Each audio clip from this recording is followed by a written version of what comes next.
Bonjour les amis, j'espère que vous allez bien. Merci d'être arrivé jusqu'à ce niveau. Vous êtes, on va dire, au niveau 3 de notre gigantesque formation intitulée Le dimensionnement des projets solaires photovoltaïques en toiture raccordés au réseau national en basse tension. Donc voilà, ça a été, on va dire, un grand projet, un grand travail. Et là, nous arrivons à la fin, à la dernière formation du premier catalogue.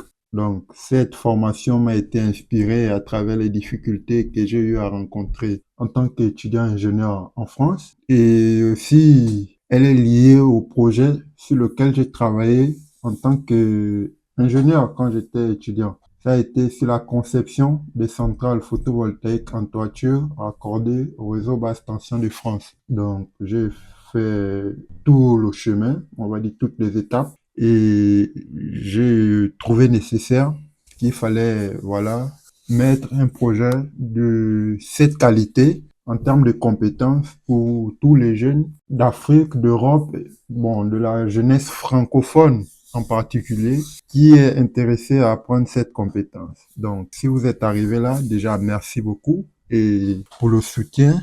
Et ensemble, on va évoluer par le partage de compétences et voilà, j'ai plus grand mot à dire. Donc là, nous sommes sur notre formation, la dernière, et là, vous voyez un peu l'image. L'image un peu, c'est ça un peu l'esprit. Nous avons traité un peu les centrales de petite capacité. Et là, on va toujours traiter une centrale de petite capacité, mais on va faire un pas, un petit pas un pas des géants, comme disait Neil Armstrong à l'époque, un petit pas vers un aperçu des centrales de grande capacité. Vous voyez un peu, donc là, vous avez le soleil qui éclaire nos modules. Ça, c'est des centrales au sol. C'est l'objet de notre prochain catalogue de formation. Là, vous avez un onduleur industriel dit type centralisé. Là, vous avez le poste de transformation où toute cette production va être acheminée ici, peut-être en 800 ou en 400 volts. Elle va être élevée. Voilà, ici, c'est marqué 380 volts. Donc, elle va être élevée à 20 000 volts pour être acheminée sur ce poste. Voilà, vous voyez un peu là, ce sont les lignes haute tension. Voilà. Donc là, au milieu, vous avez ce qu'on appelle le poste de livraison de comptage. Vous avez un ensemble de dispositifs de protection et des compteurs qui vont compter toute la production basse tension avant d'être injectés sur le réseau. Vous voyez un peu, après, elles pourront être utilisées pour divers usages, pour des sites industriels ou en HTA ou pour les habitations individuelles en basse tension. Donc, c'est un peu ça l'idée du projet. Donc là, belle image quand même. Donc, j'ai quand même un peu fait des efforts pour que le meilleur pour la fin soit quand même beau. Donc voilà, c'est ça. Donc vous voyez que là, je suis un peu joyeux. C'est parce que voilà, pendant toutes ces formations, je suis passé par toutes les émotions. Donc voilà, c'est aussi ça la vie. Ça n'a pas été facile parce que je l'ai fait dans des conditions extrêmement complexes, mais c'était un projet qui me tenait à cœur et je continue mon bonhomme de chemin. Donc, comme on sait le faire, la première chose, ce sera les documents avec lesquels nous allons travailler. Donc, ce sont les mêmes documents, ça n'a pas changé. C'est la Bible de l'ingénieur chargé du solaire photovoltaïque, vous voyez un peu. Donc, c'est le même document, vous le connaissez déjà, ça c'est la Bible. Il y a le 1, il y a le 2, il y a le 3. Donc voilà, le 2, c'est pour les installations en autoconsommation. Le 3, c'est pour les installations avec système de stockage. Donc voilà. C'est pareil, c'est juste la réglementation qui change. Et voilà, mais le plus important, c'est de comprendre ce guide-là. Et le reste, c'est juste quelques schémas qui vont différencier à quelques éléments près, quoi. Sinon, l'esprit sera le même. Donc, qu'est-ce qu'on va voir ici, là? Donc, c'est le document, je sais pas trop. Donc, voilà, le sommaire. C'est un document, vous le trouvez facilement sur Internet, hein. Donc, voilà. Vous voyez un peu ici, toutes les définitions qui vont vous embêter, tout est ici. Tout est là. Donc, il n'y a pas, voilà, tout est là. Ici, ce sont les facteurs de correction car en fonction des températures et des régions où vous allez vous trouver. Franchement, tout ça là, il faut avoir ça en tête. Donc voilà, ici vous avez les différents schémas. Nous, on a un peu travaillé avec tout ça là. Vous voyez un peu, ici c'est le schéma général d'une installation PV. Donc là, vous avez trois onduleurs, un, 2, 3. On a eu à travailler dans notre première formation avec trois onduleurs. La deuxième formation, deux onduleurs. Vous voyez un peu. Donc là, on va aller à un niveau beaucoup plus important en travaillant maintenant avec un onduleur centralisé. Je passe très vite même. Là, j'ai sauté quelques-uns. Vous voyez un peu.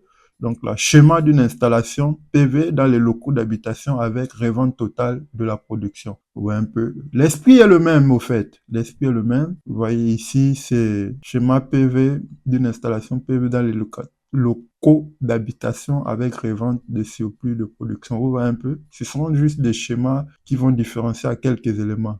Vous voyez un peu. Ça, c'est un bâtiment. Et voilà un peu ce sur quoi nous allons nous accentuer aujourd'hui. Donc, schéma de type centrale PV de production supérieure à 250 kVA. Vous voyez un peu, donc on va s'arrêter là. Donc, dans la suite, vous pouvez lire le document et avoir beaucoup d'autres informations. Je vais réduire, essayer de... Bon, il faut trop réduire aussi les yeux, j'ai déjà mal aux yeux, je sais pas trop. Bon, on va travailler comme ça. Et là, voilà le deuxième document. Bon, voilà, vous connaissez le document. Ce sont des documents qui sont en accès libre. Vous voyez un peu, donc pas mes documents. Donc, c'est des documents que je vous présente qui vont vous aider également dans votre apprentissage. Donc, ici, vous avez également les définitions. Ce sont quasiment les mêmes définitions. Et voilà, c'est le même esprit. Voilà un peu jusqu'ici, il y a certaines spécificités plus accentuées sur la conception. Vous voyez un peu. Donc, voilà un peu. Voilà. Ce sont les mêmes documents. Je vous remets là. Vous avez le titre. Vous pouvez le télécharger. Vous mettez juste tout ce titre-là. Vous faites ça, copier. Vous allez sur Google et vous allez le retrouver facilement. Donc, nous, vous savez, la première chose, c'est toujours expliquer le même schéma là, et expliquer, voilà, parce qu'il faut toujours expliquer et réexpliquer. Tout le monde ne comprend pas au même niveau. Donc là, on va dire quoi? On va faire un petit descriptif rapide. Donc vous avez là, on appelle le champ solaire, donc les panneaux solaires en série. Voilà, les modules sont mis en série, entre eux, ils sont utilisés, raccordés entre eux avec les connecteurs. Vous voyez un peu. Là, vous avez le champ photovoltaïque. Ici, c'est intitulé la structure, mais voilà, c'est le champ. Après, vous avez les chaînes de modules PV qui sont protégées par des fusibles dans des boîtes de jonction. Le nom est là, dans des boîtes de jonction. Les chaînes sont mises en parallèle et protégées par des interrupteurs sectionneurs. C'est là, interrupteur sectionneur. Je n'invente rien. À la sortie de la boîte de jonction, il y a un parafou de DC pour protéger le champ PV contre les surtensions atmosphériques. Donc, pour des centrales de grande capacité et en fonction de l'onduleur qu'on utilise. Donc, ici, on va utiliser un onduleur centralisé. Vous voyez un peu qu'on va utiliser. On aura besoin des boîtes de jonction, premièrement, mais également des boîtes de raccordement, dit boîtes de regroupement. Ce qui permet d'avoir à la sortie du raccordement un seul câble qu'on appelle le câble principal PV, qui va permettre de raccorder toute la puissance sur l'onduleur central mis à notre disposition pour la réalisation de notre projet. La boîte de raccordement est également constituée de sectionneurs DC. Des câbles de boîte de raccordement sont également protégés par des disjoncteurs ou des fusibles. Donc ça, c'est le schéma de sectionnement. Donc ça peut être des disjoncteurs ou des fusibles. Vous voyez un peu. Donc c'est tous ces éléments qu'il faut connaître. Boîte de jonction, à ne pas confondre avec boîte de raccordement. Voilà. Le câble principal entre dans le coffret de protection DC. Ça, c'est le coffret. Dans les onduleurs que nous avons eu à utiliser dans les premières formations, on n'est pas obligé d'avoir des coffrets là parce qu'ils sont souvent intégrés à l'onduleur. Là, maintenant, on aura vraiment un coffret DC. Vous voyez un peu. Donc, le câble principal entre dans le coffret de protection DC. Ce coffret électrique se trouve dans un local technique avec en son sein un second parafoudre DC.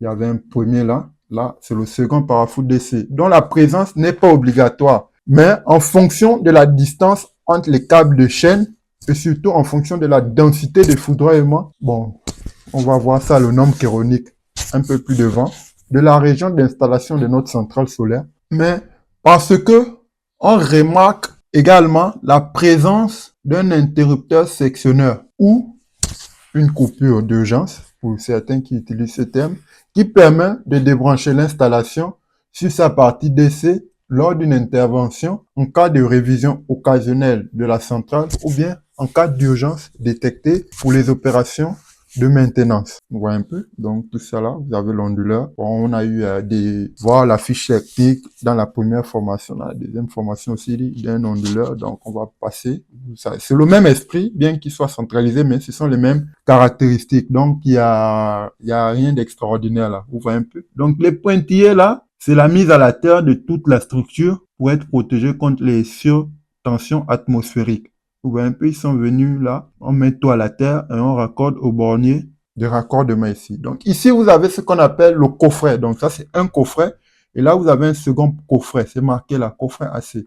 Donc là, c'est là, coffret de protection AC, deux éléments, un disjoncteur. Normalement, là, vous avez le schéma du disjoncteur, mais souvent, il y a aussi ce petit truc qui ajoute avec le tore et un petit ajustement ici qui marque l'interrupteur différentiel ou le disjoncteur différentiel plus précisément. Donc, vous avez un disjoncteur différentiel et un interrupteur sectionneur.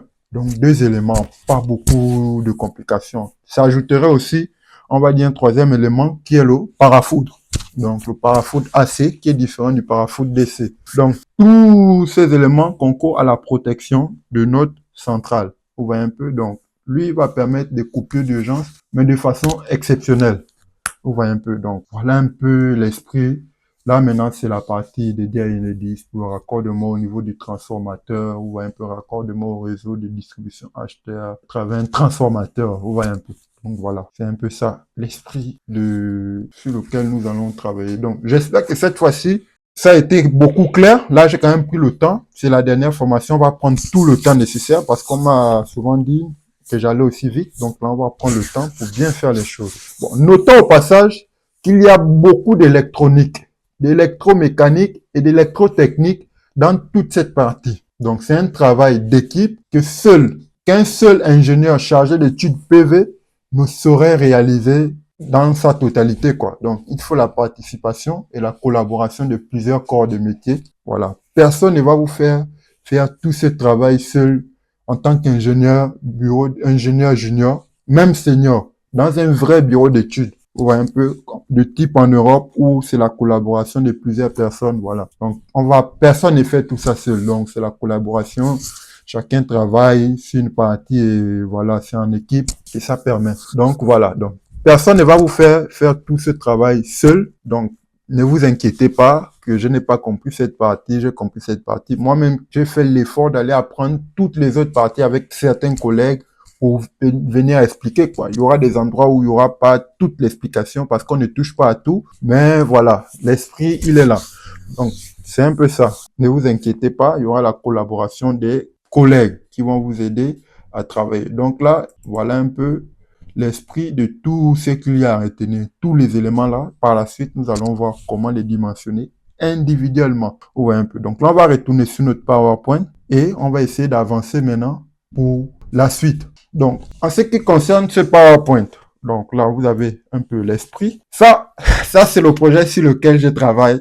Ce sera aussi un exemple à la fin des formations que je vais vous donner de réaliser pour vous exercer sérieusement. Vous voyez un peu? L'idée, c'est que chacun, avec son niveau d'études, licence ou master, comprenne au moins comment on peut dimensionner ça là. Et ça, avec cette formation, quel que soit le pays, vous serez amené à travailler. C'est ça l'idée de mes formations. Donc, on va avancer. Donc là, pour ce projet sur lequel nous sommes en train de travailler, serons amenés, c'est tous les centrales en toiture. Donc, nous sommes sur le toit d'un bâtiment industriel, on va dire à 2 niveaux. Vous voyez un peu, bâtiment industriel à 2 niveaux. Vous voyez un peu, on peut dire là le premier niveau, deuxième niveau, troisième niveau, quatrième niveau là-bas. Vous voyez un peu, c'est un peu ça l'esprit du truc. Voilà. Donc, c'est un peu ça. Donc, nous aurons, on va dire, 2 groupes de panneaux solaires sur chacune des parties de notre bâtiment, pouvant accueillir des générateurs solaires photovoltaïques qui seront formés de, on va dire, 700. Bon, j'ai déjà quelques chiffres ici sur mes documents. 720 panneaux solaires. Nous allons utiliser un onduleur centralisé pour le projet, bien que ça devienne de plus en plus rare, hein. Voilà, moi, à chaque fois qu'on a eu à utiliser des onduleurs centralisés, c'est plus des onduleurs de string, quoi, parce que c'est ce qui est plus sur le marché maintenant. Moi, j'ai pas travaillé sur des très, très, très grands projets, j'ai travaillé sur des projets limités, comme je vous ai dit. Donc, c'était plus la basse tension. Voilà un peu. nous allons utiliser un onduleur centralisé. Donc, un onduleur de ce type, pourquoi? Pour avoir une autre vision sur la conception et le dimensionnement des équipements d'une centrale solaire. Le type de panneau solaire que nous allons utiliser pour ce projet est le même que celui des formations antérieures. Donc, le Taluson 410, ça n'a pas changé. Donc, c'est un peu ça. Donc, notre installation aura une puissance totale de 295,2 kW crête. Elle sera constituée de 40 chaînes de 18 panneaux solaires mis en série, ce qui va nous faire un total, comme je l'ai à dire, de 720 panneaux solaires de puissance unitaire 410 watts crête de marque Taluson. Donc, c'est un peu ça sur lequel nous allons travailler tout au long de cette formation. Donc, le projet, c'est comme je l'ai expliqué là. On va voir ça comme, voilà quoi, c'est un peu ça. Ça, c'est juste une image illustrative. Vous voyez un peu? Donc, vous voyez un peu comment, la deuxième formation vous permet déjà de faire ça. Donc, ça, c'est déjà un jeu pour vous. Vite fait, les onduleurs sont toit, voilà, les descentes des câbles, vous voyez là les cheminements.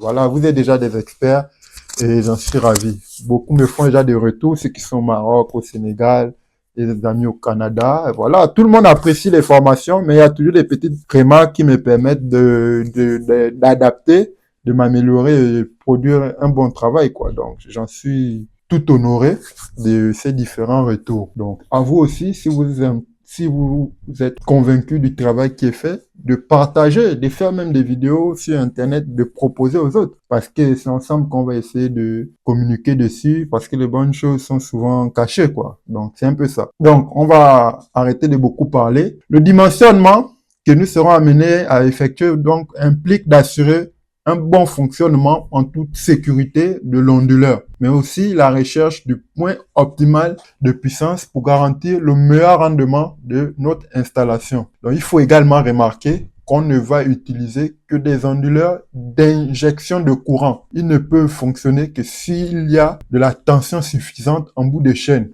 Donc, c'est différent des onduleurs dits autonomes, les petits trucs qu'on utilise dans nos maisons là. Donc, ça, c'est des onduleurs autonomes.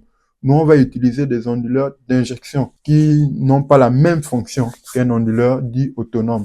Et nous n'allons pas aborder les onduleurs autonomes ici. Jamais. C'était juste un petit rappel pour spécifier et vous montrer comment différencier ces deux termes. Donc, merci pour cette première vidéo qui est longue. Et voilà, n'oubliez pas, ces deux documents seront vos guides et votre Bible tout au long de cette formation.